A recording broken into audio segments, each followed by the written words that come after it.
Okay, so let's start with the software testing interview questions from basic to advanced level. So our first question is explain the role of testing in software development. So here is a diagram of waterfall model and I'm going to explain each and every part of it like from requirements to maintenance in brief. So software testing comes into play at different times in different software development methodologies. There are two main methodologies in software development, mainly waterfall and agile. So in traditional waterfall software development model, requirements are gathered first, then a specification document is created based on the document which drives the design and development of the software. Finally, the testers conduct the testing at the end of the software development lifecycle once the complete software system is built. So right now also some of the companies use this waterfall software development model. But nowadays most of the companies also use agile software development model. It's easy to use and it's very convenient. An agile software development model works in small iterations. You test the software in parallel as it is getting built. So that's why it is very easy and convenient. The developers build a small functionality according to the requirement, the testers test it and get customer back, which drives future development. So here is a diagram of the agile software when a small functionality is getting built where the requirements are getting collected and then we design, then the development part and then testing and debugging of that particular functionality, then they release it and then the maintenance and user feedback and then they again start with a new functionality, the same process. That's the agile software development. Whereas in the waterfall model they only start with the basic requirements where whole project is getting requirements are getting collected and they design the whole project, they develop the whole project, then they test the whole project and then the deployment and maintenance occurs. So here's a big difference between agile and waterfall. Next question is how much testing is sufficient or is it possible to exhaustive testing of the software? This is a very important question and mostly asked in the interviews for the freshers. It is impossible to exhaustively test software or prove the absence of errors, no matter how specific your test strategy is. An extensive test that finds hundreds of errors doesn't imply that it has discovered them all. There could be many more errors, and the test might have missed. The absence of errors doesn't mean that there is no error and the project is perfect. It could easily be ineffective or incomplete tests. To prove that a program works, you have to test all possible inputs and their combinations. Consider a simple program that takes a string as an input that is 10 characters long. To test it with each possible input, you have to enter 2610 names, which is impossible since exhaustive testing is not practical. Your best strategy as a tester is to pick the test cases that are most likely to find errors. Testing is sufficient when you have enough confidence to release the software and assume it will work as expected. Question number third is what are the different type of testing? You can test the software in many different ways. Some types of testing are conducted by software developers and some by specialized quality assurance staff. Here are a few different kind of software testing along with a brief description of each. So here you can see the types of software testing where we have two main types, functional and non-functional testing. Whereas in functional testing, we have unit testing, integration testing, interface testing, system testing, user acceptance testing, and regression testing. And whereas in non-functional testing, we have documentation testing, installation testing, performance testing, reliability testing, security testing, and also load testing, stress testing, endurance testing, spike testing that all comes under performance testing. So let's talk about each in brief. Unit testing, a programmatic test that tests the internal working of a code such as a method or a function. Basically, unit testing is done by the developer. Then there's the integration testing. Ensures that multiple components of the system work as expected when they are combined to produce a result. Then regression testing ensures that existing feature or functionality that used to work are not broken due to the new code changes. Basically, in the agile, what happens is when you have made a new functionality in the project and after that you are making a new functionality, then to check the old functionality that if it's a broken or not, we perform the regression testing. So that's a regression testing. Then there's a system testing. Complete end-to-end testing is done on the complete software to make sure the whole system works as expected. Then smoke testing. Basically, there's a very common question come across the interviews that what is smoke testing and what is sanity testing, and that will also cover in the further interview questions. So let's talk about here a smoke testing. A quick test performed to ensure that the software work at the most basic level and doesn't crash when it started. Its name originates from the hardware testing where you just plug the device and see if the smoke comes out. So it's just an example. So basically smoke testing is just a testing which is done in the starting that it's working fine or not. Basically, for example, if we have a project or something to test, and we have to test first, we have to test that we are able to log in or not. So that is a smoke testing where we test the basic level, that some crash is not happening, that we are able to log in or not, and the basic thing, that is a smoke testing. Then there's a performance testing. Performance testing ensures that the software performs according to the user expectations by checking the response time and throughout under a specific load and environment. So basically, performance testing is something like when we are using some software or an application, and if we are clicking some button and the response time is very long or very short, and if it's okay, it's user friendly, and how much load the software can handle, that all comes under performance testing. User acceptance testing ensures that the software meets the requirement of the client or user. This is typically the last step before the software is live and it goes to production. Stress testing. Stress testing ensures that the performance of the software doesn't degrade when the load increases. In stress testing, the tester subjects the software under heavy loads, such as a number of requests or statements memory conditions to verify if it works well. Usability testing. Usability testing measures how usable the software is. This is typically performed when a simple set of end users who use the software and provide feedback on how easy or complicated is it to use the software. Security testing. Now, more important than ever, security testing tries to break a software security checks to check the access of confidential data. And security testing is a crucial for the web-based applications or any application that involves money. So security testing is also very important testing when we are building some payment related projects or something. Then here the security testing is very important.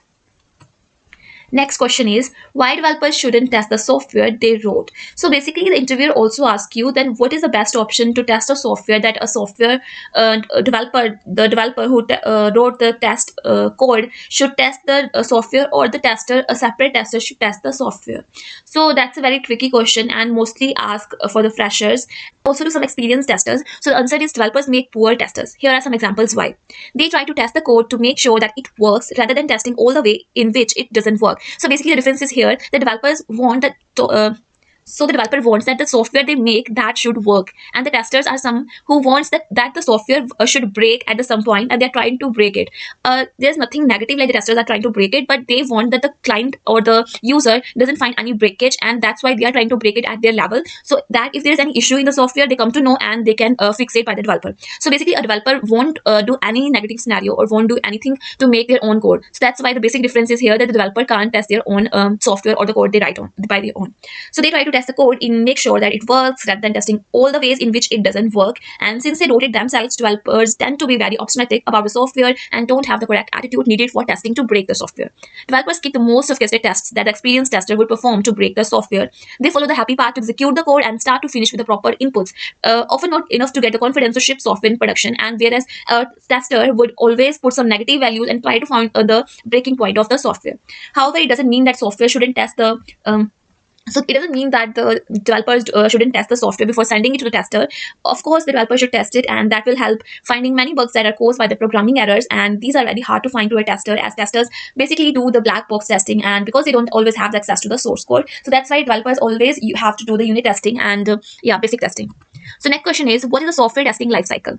So here you can see the difference between STLC and STLC. My main motive here to place both the diagram with both the STLC and STLC, because I just want, whether we are talking about STLC, whether we are talking about STLC, you make sure there is a difference between them, and that's a very important question. And whenever you see the diagram, you come to know the differences basically. And in this question we're talking about a software testing lifecycle, and that is STLC. So in software testing lifecycle, we have requirements, testing, test design. Basically STLC means software testing. Here we are not talking about anything development and all, we are just talking about testing. So as in STLC, we have all the scenarios like requirement gathering, analysis, design, coding, then testing, then deployment. Same in STLC, we have requirement analysis, and then we plan the testing, that how we are going testing, and then we test design, then environment setup, that how we're going to test it, and then test executions, then test closure, and that's all about covering test software testing lifecycle.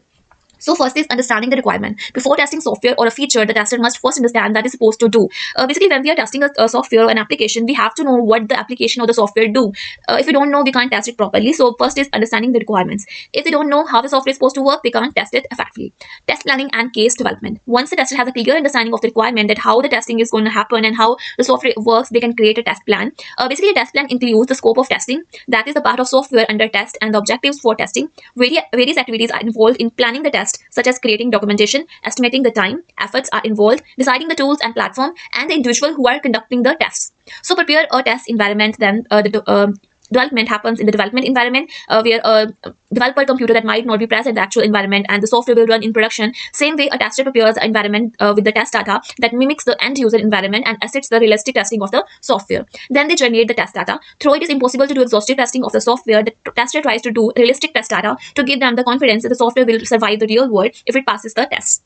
Then the test execution. Once the test has a complete understanding of the software and the test environment, set up the test data, they execute the test. Here execution means the tester runs the software or the feature under test and verifies the output with the expected outcome. Test closure. At the end of the execution, there can be two possible outcomes. That the first, the tester finds a bug in the part of the software under test, or second, basically if the software finds a bug, then in that case they create a test report or a bug report. And secondly, if the software works as expected, they both events indicate the end of the test cycle. So basically, if we find a bug, we will report it, and then the developer have to fix it, and then it comes to again the testing part, and after that, of course, the whole process is complete, the software is working fine, and then the whole process is done.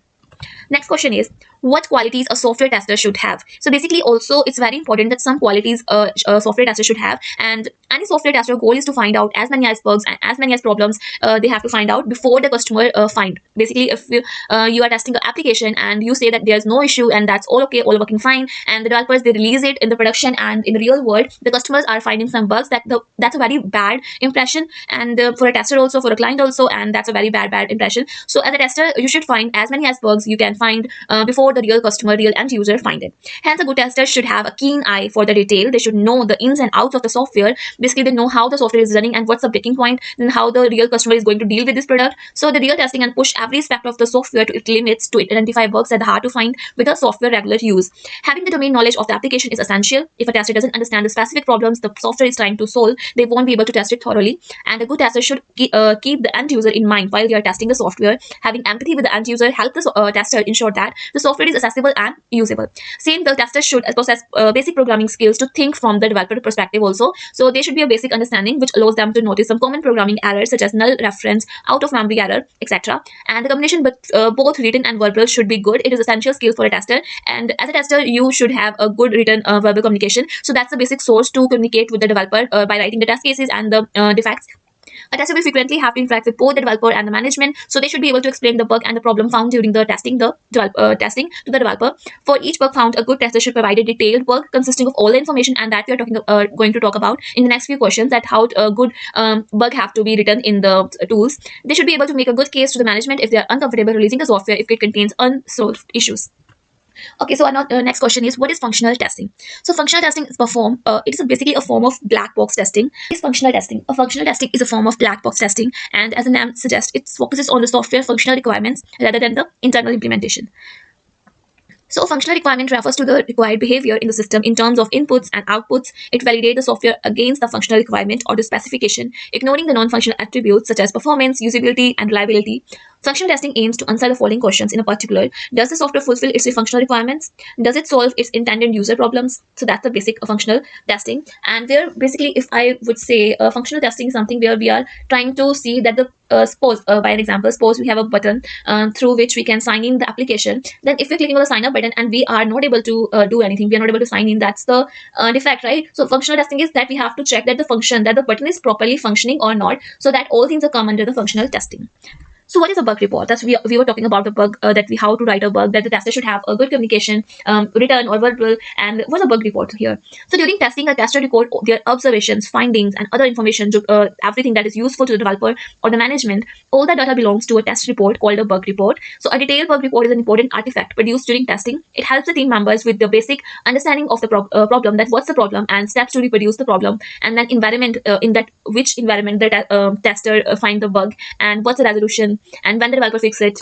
So that all comes under bug report. So here are a few bits of information that a good bug report should contain. So basically, first number is title. Title where a short headline that summarizes the problem, that what is the issue. For example, user is not able to sign in even with the valid credentials on this page. So that is a basic title, and it shouldn't be too long, but just to give just the right information to the reader that user is not able to sign in even with valid credentials on this page, where all the things come under with a simple line, and it should be specific and accurate. Then there's the description. Description is basically where you wrote everything, that how to steps to reproduce. Then first of all, you talk about the prerequisite where you are testing it, and then you write down the steps to reproduce, and first what you did, and then what you did, and then observe what's happening, and then the actual what's happening. User is not able to sign in, and then expected, user should be able to sign in with valid credentials on this page. That's the expected. And then basically you talk about severity and priority of the your defect, and then version also, in which version you are using. If it's the software, then you have to write down the what's the build number or version. And so status, here's also comes a title, that's a status, and that is basically just a status that shows that how, what is the status of the bug you are writing down. Suppose you have just logged your defect, and that defect is, let me just show you. So suppose you are creating this issue and you just log down, then here the status of the here the status of the issue is that if you have logged right now, and the status should will be open, that the developer can fix it. So if the developer has marked it as testing, ready for testing, then you have to test. And if it's working fine, you can close it. And if it's not fine, you can still reopen it, and that the status will be reopened. Then the steps to reproduce, I also already talked about this. And the steps to reproduce is something where all the steps will be written down. Assign to name to the developer, जो भी name होगा developer का, that you have to assign the your issue and resolution. When the software when the developer fixes a bug, they should include the cause for the bug and the resolution, because it helps the team in the future when a similar bug resurfaces. For example, here's a picture of the bug reported in Jira. So here's a Jira software where the some of the issues are in to-do state, that they are working on it. In progress, they are working on it, and in to-do, the logged defects are there. Code review, some senior level developers are reviewing the code, and then there's a done. So here's not testing, there's no QA row, but yeah, there's also one QA row. In that QA row, the developer, when they fixes some problem and they just want to QA to review the whole effect again, then they mark it as a QA, and then the QA team have to review, or you have to do the retesting basically. So then after retesting, you mark the status as done, or you mark the status as reopened. So that's all about a bug. I hope you understand it. And also we are going to talk about this whole in future more videos. Okay, so let's talk about non-functional testing. Non-functional testing tests the system non-functional requirements, that refers to an attributes or quality of the system implicitly request for by the client. They include performance, security, scalability, usability. Non-functional testing comes after functional testing. It tests the generic characteristics related to the functional requirements of the software. So basically, in a non-functional testing, ensures that the software is secure, scalable, high performance, and won't crash under heavy load. The next question is, what are the most important testing metrics? So testing metrics provide a high-level overview to the management or the developers on how the testing project is going to the next level action steps. Here are some of the metrics tried by the record of the test and failures. Total number of defects found ordered by the severity. Total number of bugs fixed. Total number of problems caused by the error in the source code versus configuration or external environment factors. Bug find and fix rate over time, bug by reduced feature area. The average time is taken by the bug since it's found and fixed. Total time spent on the new feature development versus time spent on the resolving bugs and failures. Number of outstanding bugs before the release bugs failure reported by the customer versus found by the tester. So these are the few metrics derived from the record of the tests and failure. So testing metrics provide this whole high level overview that how the project is going on, and that's it. So in the next video we are going to talk about some more important questions. I hope you learned more information in this video. So meet you in the next video. Bye bye.